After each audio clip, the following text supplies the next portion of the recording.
SIDA est rassemblée aujourd'hui place François Rude à l'occasion de la journée mondiale de lutte contre le sida, pour proposer au public un village de prévention avec différents stands et animations pour sensibiliser le grand public à la prévention et à la lutte contre le sida. Donc le collectif de lutte contre le sida de Côte d'Or rassemble plusieurs associations et plusieurs institutions dans le but de mettre en place chaque année des actions de prévention auprès du grand public, donc à l'occasion de la journée mondiale de lutte contre le sida, et puis auprès de populations un peu plus ciblées. Donc on intervient également auprès d'étudiants. Donc cette année par exemple on intervient à l'IRTES auprès des futurs étudiants, enfin des futurs travailleurs sociaux. On est intervenu l'année dernière auprès des étudiants infirmiers. Donc on essaie de sensibiliser aussi bien les professionnels que le grand public à cette question.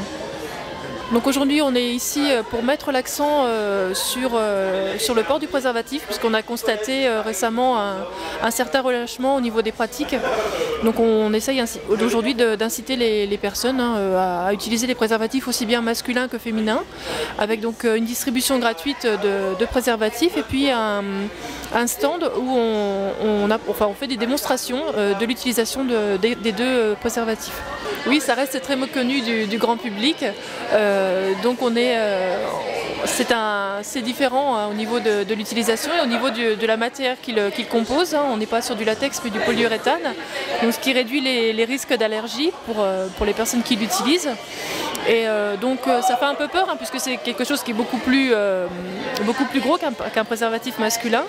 Néanmoins, ça reste relativement facile d'utilisation et ça présente l'avantage pour la femme de pouvoir le mettre avant le rapport et de pouvoir un petit peu maîtriser cet aspect dans la relation, la protection, disons.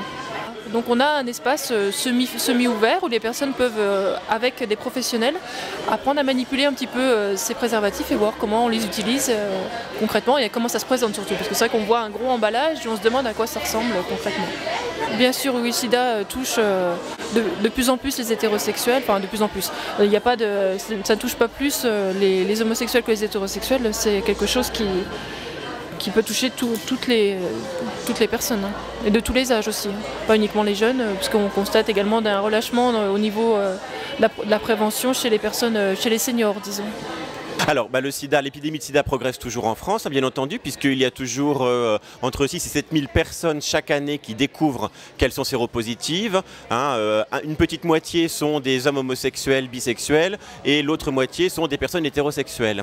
Donc moi qui suis plus particulièrement actif pour la communauté gay, puisque je suis volontaire à Cigales, je peux dire que dans la communauté gay, le sida, le VIH est toujours évidemment un sujet de préoccupation latent, car c'est malheureusement lié à nos sexualités, et que sans que ce soit forcément un sujet duquel on pense tous les jours, c'est évident qu'on y pense très régulièrement.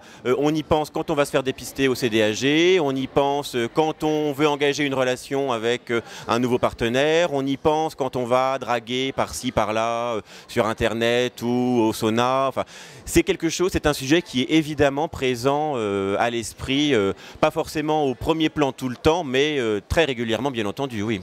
Et quand on rencontre un partenaire, notamment quand c'est une rencontre dédiée à une rencontre sexuelle, à une volonté d'avoir une relation sexuelle avec le ou les partenaires qu'on rencontre à ce moment-là, c'est évident que se pose d'emblée la question par exemple du préservatif, du port du préservatif, et que poser la question du port du préservatif, c'est avoir à l'esprit le VIH et bien entendu toutes les IST qui traînent aussi, notamment la syphilis, qui est de nouveau assez répandue dans la communauté gay aujourd'hui. Il y a stabilisation parce qu'il y a un nombre identique total de contaminations par an, entre 6 et 7 000.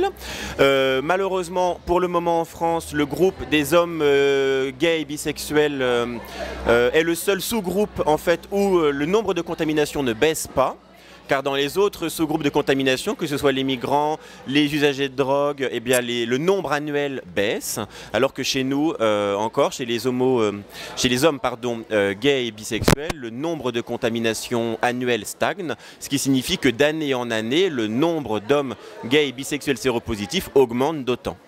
Depuis maintenant plus de 10 ans, les trithérapies ont montré leur efficacité pour ralentir, voire freiner l'évolution du virus dans l'organisme et surtout rétablir en parallèle un système immunitaire fort, et que donc on sait par exemple une personne séropositive sous traitement réussi est moins contaminante lors d'un rapport sexuel non protégé qu'une personne séropositive qui n'est pas sous traitement par exemple. Ce sont des données qu'on a à prendre en compte. Donc, je ne suis pas certain qu'on puisse tirer d'emblée la conclusion que les hommes ne se protègent plus entre eux. Je ne pense pas que ce soit vrai.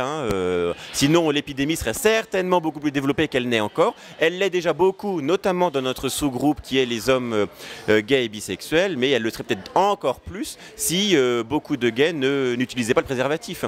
Juste pour terminer là-dessus, les gays utilisent quand même majoritairement le préservatif lors de leur rapport.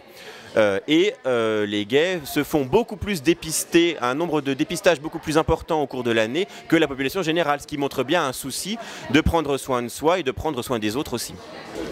Oui, bonjour. Pour moi, c'est une longue histoire puisque je lutte contre la transmission du VIH-Sida depuis le début, depuis les années 85, et d'ailleurs je suis en photo sur l'ensemble de ces photos des acteurs depuis 20 ans. Et ce qui est triste, c'est de voir que dans le monde, il y a toujours autant de cas de transmission du virus. Alors bien sûr, nous avons des progrès, notamment avec les trithérapies. On a avancé et maintenant c'est une maladie chronique dans nos pays. Parce que dans les pays du Sud, c'est encore une maladie mortelle. Et j'ai vu au Mozambique, quand j'y étais au mois de juin pour l'UNICEF, j'ai vu des enfants qui n'avaient plus de parents et qui étaient élevés par des grands-parents de 80 ans dans des pays et des contrées complètement désertiques et extrêmement pauvres. Et ces enfants-là, les plus pauvres parmi les pauvres, étaient pris en charge par l'UNICEF pour leur permettre de vivre. Certains d'entre eux étaient également séropositifs, mais d'autres ne l'étaient pas, puisqu'on sait que le virus ne se transmet pas obligatoirement de la mère à l'enfant, et que si la mère n'allaite pas, eh bien il n'y a pas de transmission postnatale.